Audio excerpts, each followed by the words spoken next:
안녕하세요. 트레이더 백두산입니다. 요즘 장이 계속 어려운 상태일 텐데 뇌동 매매 하지 마시고 이럴 때일수록 마켓의 참여율을 좀 줄여서 패닉 셀링 할 때 동참하지 않으시기를 바라겠습니다. 그래서 이럴 때일수록 더 원칙을 잘 지키고 또 공부할 수 있는 시간, 좀 차분하게 그런 시간을 좀 가져가셨으면 좋을 것 같아요. 그리고 단타 매매 많이 하시는 분들은 이렇게 장이 안 좋을수록 오히려 단타 매매 할 수 있는 거리들은 더 잘 보이기 때문에 강한 놈 찾기가 오히려 더 쉬울 수도 있고 돈이 오히려 몰릴 수도 있습니다. 그러니까 그런 부분들도 잘 감안하시되 결국 장이 무너질 때는 그 장을 다 거스르고 막 엄청 강한 종목이 나오더라도 막판에 힘이 빠지면서 쭉 빠지는 경우도 많이 있어요. 그러니까 항상 그 뼈바르기를 통해서 수익을 줄 때 그걸 지킬 수 있는 그런 매매법을 꼭 익히시길 바라겠습니다. 그러니까 종목 고르고 뭐 이렇게 뭐 하는 여러 가지 방법 다 좋지만 결국은 뼈바르기로 그 수익권으로 한번 들어오면 그걸 지킬 수 있어야 돼요. 그거를 못 지키면 정말 그거는 이제 욕심한테 진 겁니다. 주식은 욕심과의 끝없는 싸움이에요. 근데 오늘 이제 여러분들한테 또 그래서 또 좋은 어떤 또 매매 방법과 화살표 이런 것들을 가지고 왔습니다. 솔직히 좀 약간 얻어 걸린 부분이 있어요. 제가 계속 사실 고민을 했어요. 어떤 거를 하고 싶으냐면 원래는 이제 그 다이버전스에 대한 그 영상을 만들고 싶었어요. 그래서 그 다이버전스가 뭐냐면 그 여러분 수학에서 수렴과 발산 있잖아요. 그래서 수렴하는 거는 이렇게 쫙 모이는 거잖아요. 그 수렴하는 건 컨버전스라고 하고 이제 발산하는 거를 다이버전스라고 합니다. 그래서 이 다이버전스가 주식에서는 어떻게 사용되냐면 주가의 움직임이랑 보조 지표의 움직임의 그 피크점들을 찍었을 때 그게 다른 거를 쉽게 말하면 다이버전스라고 생각하시면 돼요. 그래서 예를 들어서 주가는 올라가고 있는데 이 보조 지표의 피크점은 오히려 내려가고 있다거나 반대로 주가는 내려가고 있는데 이 보조 지표의 피크점은 이제 아래에서 위로 올라가고 있다거나 이런 식으로 나오는 것들을 이제 다이버전스라고 합니다. 그래서 이 positive divergence 이게 이제 상승 다이버전스라고 생각하면 되겠죠. 예, 상승 다이버전스. 중요한 거는 그러니까 이 주가의 움직임보다 이게 헷갈릴 수 있잖아요. 이건 내려가고 이건 올라가면 좋은 거야, 나쁜 거야, 이건 헷갈릴 수가 있는데 이 주가의 움직임보다는 이 보조 지표의 그 저점과 저점을 이은 요 선들의 각도 이게 중요한 거예요. 그래서 이거에 해당할 수 있는 거는 RSI도 될 수 있고 스토캐스틱 슬로우도 될 수 있고 뭐 MACD도 될 수 있고 뭐 OBB조차도 될 수 있습니다. 그래서 그거를 이런 식으로 좀 정리를 해 놓은 게 있어서 갖고 왔는데 bullish라고 하고 bearish라고 하면 항상 그 불장이 왔다, 이게 황소장이 온 거잖아요. 그 곰이 왔다. 그래서 bear가 왔다 이러면 이건 안 좋은 거고 하락장인 거고 bullish하다 이러면 이제 강하다 이렇게 생각하시면 돼요. 근데 보시면 항상 이 오실레이터, 그러니까 strong 요거를 일단 우리는 제일 많이 봐야지 될 텐데 가격은 이렇게 저점을 낮추면서 가격 차트 내려가고 있는데 이 보조 지표 여기서는 오실레이터라고 나왔지만 아까 말씀드렸듯이 여기 보시면 MACD도 되고 CCI, OBB 뭐 스토캐스틱 뭐 이게 다 된다 이렇게 돼 있거든요. 그래서 그거의 움직임의 추이를 보자는 거죠. 그래서 이거가 저점과 저점을 이었을 때 이게 상승하고 있는 모양일 때 이런 거는 이제 불리시다. 여기서부터는 이제 상승하려는 힘이 강하게 나올 수 있다라고 생각하시면 됩니다. 반대로 bearish는 이제 고점과 고점을 이어보면 이게 분명히 올라가고는 있는데 이제 이 오실레이터 관점에서는 이게 오히려 고점이 낮아지고 있다. 이렇게 되면 여기가 꼭대기일 수 있겠구나. 이제 그렇게 생각하시고 추세 매매 하시는 분들은 이제 고점이 꺾이는, 그러니까 이 추세가 꺾이는 지점을 이런 식으로 활용하시면 좋을 것 같아요. 나중에 차트로 조금 더 자세히 말씀드리도록 하겠습니다. 그래서 요것처럼 스트롱은 아니지만 이제 미디움은 어떤 게 있냐면 이 주가는 그냥 약간 횡보하는 거예요. 이렇게 내려가는 것도 아니고 그냥 횡보를 했는데 오실레이터는 올라가는 경우, 이런 경우도 이제 위로 갈 수 있는 상승 탄력이 좀 붙을 수 있다. 마찬가지로 고점과 고점이 거의 비슷하게 그냥 횡보를 했는데 오실레이터가 낮아지면 이거는 이제 하락의 추세로 전조로 볼 수 있다. 네, 마지막으로 이거 조금 약한 건데 이거 처음이랑 똑같이 이거 저점과 저점이 낮아지고 있어요. 그런데 여기서는 이제 올라가지는 않는데 이게 평행하게 가는 경우, 그러니까 보통은 그러니까 이런 지표들과 가격이 되게 유사하게 움직입니다. 유사하게 움직이는데 이런 식으로 좀 다르게 나오는 상이한 경우, 그러니까 이제 그 다이버전스가 발생한 경우죠. 여기도 마찬가지로 베어리시도 고점은 올라가고는 있는데, 그러니까 고점이 올라가고 있으면 정상적인 오실레이터는 여기도 고점이 또 올라가야 돼요. 그게 정상적입니다. 그러니까 일반적입니다. 근데 이거가 평행하다는 얘기는 이제 올라가는 힘이 그만큼 빠졌네, 이렇게 생각하시면 돼요. 그래서 이제 하락하려는 힘이 강해진다. 그러니까 이게 이 기본적인 그 부분들은 요런 패턴들을 보시면 되고요. 그 다음에 뭐 여기 히든이라고 되어 있는 히든 패턴도 있는데, 이 히든 패턴 같은 경우는 보통은 여기서 곧 저점이 높아졌잖아요. 여기서는 저점이 높아진 케이스니까, 그러니까 여기서 자세히 보시면은 이제 불리시는 이제 하락하는 추세를 올리려는 거거든요. 전부 하락하는 추세가 있고 그걸 올리려고 하는 이제 그 패턴을 잡는 거고, 그 베어리시는 상승 추세일 때 그거를 꼭대기를 잡으려고 하는 거니까 두 가지 보면 좀 패턴이 반대잖아요. 여기서도 이제 고점과 고점을 이은 게 낮아지고 있다. 이렇게 되면 이거는 그냥 어느 누가 봐도 이제 하락하려는 추세로 보이잖아요. 이 주가 자체가 이렇게 고점이 낮아지고 있으니까. 그런데 이제 오실레이터 입장에서는 이게 오히려 올라가는 거예요. 그래서 오히려 올라간다. 그러면 뭐지? 그러면 그래서 이거가 그러면 다시 이제 올라간다는 뜻인가? 근데 이제 그게 아니고 이것도 하락의 패턴입니다. 그래서 이건 히든이에요. 좀 헷갈리는 부분이다. 그리고 또 상승을 저점과 저점이 높아졌는데 이거 보면 항상 여기서 낮아지거나 평행하거나 낮아지거나 이런 경우가 이제 일반적인 그 다이버전스를 설명하는 패턴인데, 얘는 저점과 저점이 올라갔어요. 그러니까 이건 어느 누가 봐도 이 가격 차트만 봤을 때 이제 쌍바닥 찍었구나, 짝꿍댕이 쌍바닥 찍고 올라가겠구나 하는 건데, 오실레이터는 오히려 이렇게 저점이 낮아졌다는 말이죠. 그러면 이제 올라가는 게 아니고 올라가는 힘이 꺾이고 내려가는 건가? 이제 그렇게 생각할 수도 있겠죠. 근데 그렇지만 이것도 불리시라서 이것도 이제 이 가는 추세가 그 컨티뉴에이션, 계속 추세가 지속된다, 이제 이 뜻입니다. 그래서 이 히든은 제가 볼 때는 이런 거로 설명하다가 조금 설명이 안 되거나 막히거나 예외적인 부분을 위해서 좀 해놓은 것 같아요. 그러니까 약간 너무 깊숙하게 보실 필요는 없고, 그 제가 왜 저게 의미가 있는지 차트 속에서 좀 설명을 해드릴게요. 그래서 MACD만 남겨놓고 일단은 다 없애보겠습니다. 이것도 지금은 다 없애고, 여기서 주가는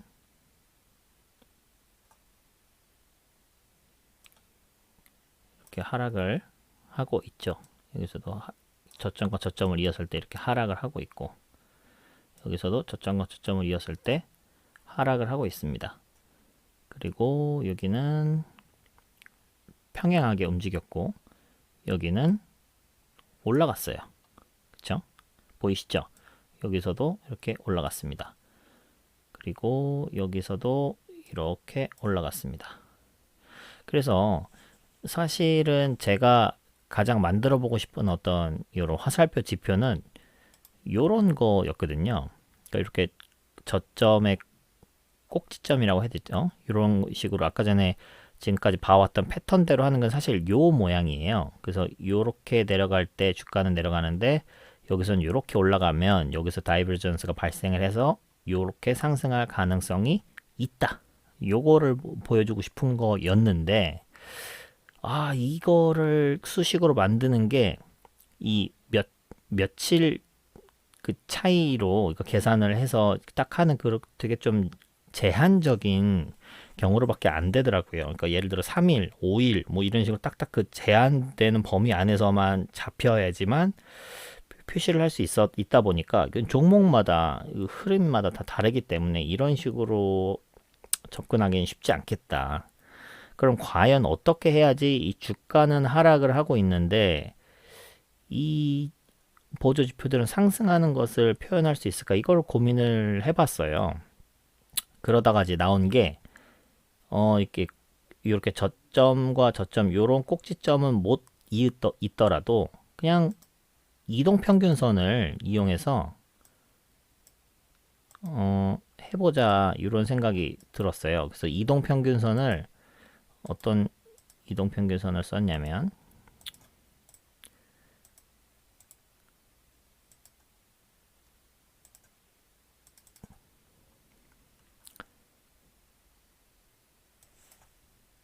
3일선을 썼습니다. 그래서 나머지 다 지워볼게요. 5일선만 돼도 좀 너무 이제 느려져서 그 3일선을 쓰면 자 보이시죠? 이렇게 거의 이 종가에 거의 유사하게 흐름으로 이제 쫓아갑니다. 그래서 아이디어는 이래요. 이게 계속해서 이렇게 하락을 하다가 상승 추세로 살짝 돌아섰을 때 그러니까 주가는 계속해서 하락을 했고 한번 살짝 상승 추세로 돌아섰을 때 그때 요 오실레이터는 계속해서 상승을 했다면 그러면 이거 다이버전스 아닌가. 그러면 이렇게 내려가고 있는데 얘는 올라가고 있는 거니까 다이버전스로 해석할 수도 있지 않을까? 이제 그런 아이디어로 시작을 했거든요. 그러다 보면 여기서 자 봤을 때는 요거가 화살표 뜨고 나서 다시 더 내려갔어요. 사실은 더 내려갔지만 조금만 이렇게 멀리서 지켜본다고 하면 결국은 여기서 며칠만 더 견뎠으면 이만큼의 상승분을 먹을 수 있었다는 거죠. 그 다음에 여기도 봐보시면 여기서는 거의 정확하게 나왔거든요. 이렇게 하락을 할 때 이렇게 상승하는 다이버전스가 발생을 했을 때 화살표가 딱 뜨고 이만큼 상승을 하는 모습을 볼 수 있습니다. 여기서도 봤을 때 여기서 떴으면 뭐 더 좋았겠지만 어쨌든 여기서도 아주 좋은 흐름이 보였죠. 그래서 이거 같은 경우는 딱 요 다이버전스거든요. 여기서 저점이 높아졌고 근데 물론 여기서는 이게 높아진 상태 원래 그 저점과 저점이 이렇게 해서 낮아지는 상태에서 이렇게 오실레이터는 올라가는 요 흐름이 가장 그 정석적인 패턴인데 이거는 뭐 이것도 올랐고 이것도 올랐으니까 뭐 좀 정석적인 그런 패턴은 아닙니다. 이제 그렇지만 어쨌든 여기서 정확히 이 흐름이 상승 추세로 바뀌는 걸 잡아줬다. 그러니까 우리가 패턴에 갇혀 있을 필요는 없거든요. 그래서 이런 식으로 이게 요 종목만 혹시 해당하는 거 아니냐? 뭐 아무거나 또 봐보죠. 애니 능률 이것도 여기 보면 이렇게 여기서는 이렇게 내려가고 있는데 여기서는 올라가고 있죠. 또 여기서 발생을 하고 이렇게 상승하는 모습을 볼 수 있고요. 화살표가 이건 많이 안 뜨네요. 여기도 떴네. 자, 요거서는 엄청난 하락을 여기 봐볼까요? 엄청나게 하락을 쭉 하다가 이렇게 되면 이거는 솔직히 이 떨어지는 칼날이거든요. 이거 잡기가 무서운 정도인데 요게 화살표가 뜨고 얼마 안 있어서 이렇게 큰 상승을 줬거든요. 이것도 보시면 주가는 이렇게 하락을 하는데 오실레이터는 올라가고 있죠. 이게 반대가 된다는 얘기는 이게 무슨 뜻이냐면 이게 그냥 이런 패턴이면 좋다 이렇게 생각하지 마시고 이게 왜 그럴까 이걸 생각해 보세요. 그러면 여기서부터 이제 하락을 할 때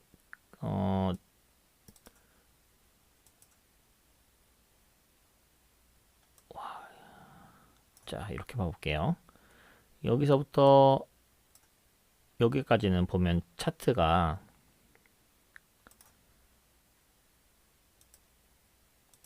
이렇게 박스권을 그리다가 이 박스권이 깨진 상태잖아요. 그리고 여기서부터는 이제 하락 추세가 시작된 상태입니다. 근데 그러니까 이 다이버전스랑 이걸 활용하실 때는 박스권에서 보다는 이렇게 하락하는 추세나 상승하는 추세가 났을 때 변곡점을 보시는 게 조금 더 정확합니다. 근데 어쨌든 여기서도 짧게 봤을 때는 뭐 여기서도 잘 맞긴 잘 맞았어요. 짧게 봤을 때 이렇게 내려가는데 오실레이터는 이렇게 올라가니까 그렇지만 요만큼 반등 주고 그 다음에 이제 어마어마한 하락이 시작됩니다. 그러니까 어쨌든 반등을 줬으면 거기서 우리는 그 뼈바르기를 통해서 극대화를 하고 나와야겠죠. 그러니까 뭐 이렇게 큰 하락은 뭐 나오든 말든 사실은 이제 관계없이 잘 대응을 하시면 되는 건데 요런 하락이 왔을 때 이거를 잡아내고 할 수 있겠나 과연 이게 사실은 떨어지는 칼날이란 말이에요. 요런 거 다이버전스를 모르면 잡을 수 없는 위치입니다. 근데 요런 것들도 잘 잡아줬다.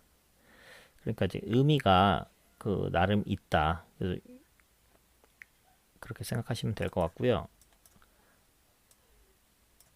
여기에 화살표 같은 경우는 좀 마치 실패한 것처럼 보여질 수 있습니다. 요 바로 한 2주 동안은 추가로 하락을 더 했으니까. 그러니까 뭐 원칙대로 하면 이건 손절해야지 되는 거죠. 근데 손절 후에도 봤을 때 이 흐름 자체가 이 다이버전스가 틀린 건 아니구나. 요 하루하루 요걸 봤을 때는 틀렸다고 생각할 수 있는데 사실은 이렇게 보면 요 다이버전스 패턴으로 봤을 때 요 화살표보다는 여기에 화살표가 떴다면 조금 더 좋았을 텐데 그런 좀 아쉬움이 남죠. 근데 그거는 지금 이게 수식으로 구현이 안 되는 것 같아요. 힘들어서 그러니까 요렇게 딱 요 종목에 요 날짜를 타겟팅해서 딱 요 캔들 숫자를 세서 이렇게 하면 만들 수 있는데 그게 적용이 다른 데서도 다 되지 않기 때문에 그래요. 근데 어쨌든 제가 아까 말씀드리고자 하는 건 뭐였냐면 이렇게 하락하는 힘이 계속되냐는 거죠. 계속되는 게 아니다. 그래서 봤을 때 이렇게 봤을 때 여기서는 엄청 하락하는 힘이 강했죠. 그래서 엄청 하락하는 힘이 강해서 이제 막 하락이 시작했을 때는 이렇게 강했는데 이 힘이 점점 줄어드는 거예요. 그러니까 이 하락하려는 누르는 힘이 점점 약해지는 거죠. 그러니까 여기서도 반등이 이렇게 나올 때도 반등이 이렇게 나왔다가 여기서도 화살표가 한번 나왔죠. 반등이 나왔다가 이제 또 반등도 이 추세를 봤을 때 반등하는 힘도 점점 약해지고 있죠. 여기 또 하락하는 힘도 점점 줄어들고 이게 수렴하고 있다는 거예요. 그러니까 이거는 그 컨버전스, 다이버전스에 대해서 얘기를 하고 있는데 실제로 요 보조 지표는 이제 컨버전스가 되고 있는 거죠. 점점 수렴하고 있는 거예요. 그러다가 수렴을 하다가 이거를 뚫어냈을 때 이렇게 또 시세가 나오는 모습을 볼 수 있습니다. 그래서 요거는 이제 MACD에 대한 거니까 뭐 한 종목만 더 볼까요?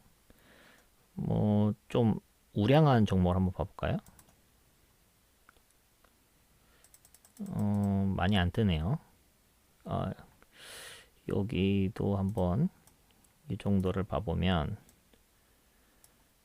자 여기서도 이렇게 하락을 하던 게 이렇게 하락을 급격하게 했는데 MACD는 이렇게 올라오고 있다.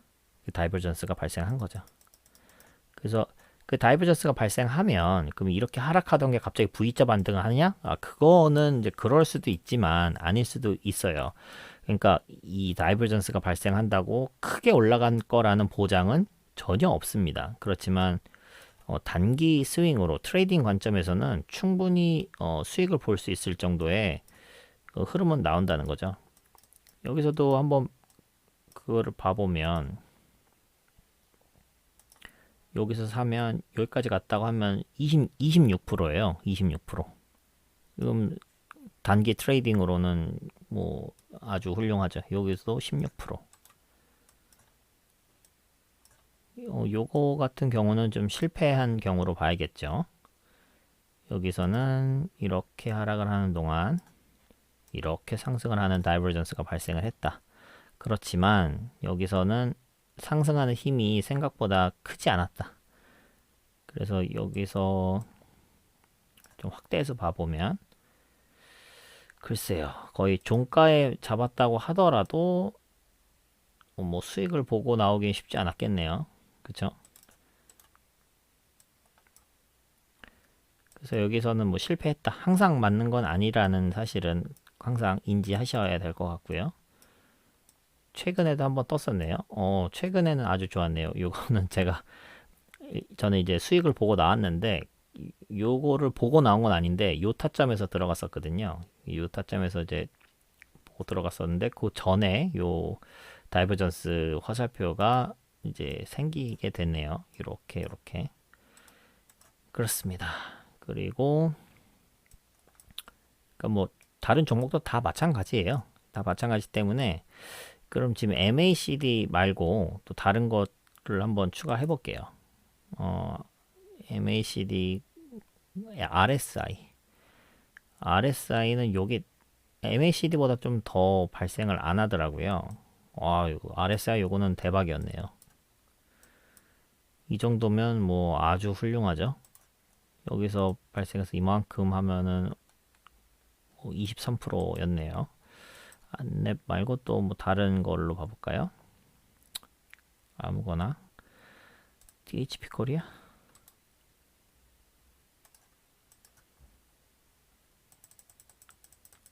이거는 뭐 거의 발생을 안 하고 있습니다. 이것도 대박이었네요. 상승 다이버전스 MACD가 어마어마했네요. 이렇게 하락하던 게 이렇게 V자 반등. 이거는 이렇게 하락하던 게 요만큼 살짝 반등. 요거 먹을 수 있었고 길게도 뭐 먹을 수도 있었겠지만 요거 하나만 가지고 요걸 먹을 수는 없을 것이고 그래요. 그래서 여러 가지를 다 만들어 봤어요. 스토캐스틱 슬로우도 추가, 스토캐스틱 슬로우 오실레이터도 추가, 그다음에 온 밸런스 볼륨 요것도 된다고 하더라고요. 그래서 OBB까지도 추가를 해봤어요. 근데 OBB는 정말 많이 안 나오는데 여기 나왔네. 정말 많이 나오지는 않더라고요. 근데 여기서 OBB 같은 경우는 대박이었네요. 근데 이 차트가 보니까 이때는 지금 정상적인 차트 모양이 아니죠. 요거는 아마 뭐 좀 상장 전에 스펙이었다가 상장을 했든가 뭐 그랬을 것 같아요. 요거는 좀 무시하셔야 될 것 같고 자 이것도 이렇게 봤을 때 스토캐스틱 슬로우 오실레이터와 MACD 상승 다이버전스가 같이 나오니까 이 V자가 또 신뢰가 더 되겠죠. 그러니까 이런 식으로 다이버전스를 여러 개를 좀 한번 만들어 봤습니다. 다른 종목도 한번 봐볼게요. 삼성전자 이런 거 한번 봐볼까요? 이런데도 다이버전스가 역시 나오는데 여기 화살표 3개 뜬 놈 한번 봐볼게요. 와 기가 막혔네요 여기. 그죠? 그래도 일주일 정도는 조금 애를 먹이고 그 다음에 크게 올랐네요. 이제 전체적인 흐름이 이제 이 하락하는 흐름이 좀 바뀐다. 그 정도로 보시면 될 것 같아요. 그래서 이렇게 하락을 하는데 이렇게 상승을 하고 있죠. 이 다이버전스가 발생을 했다.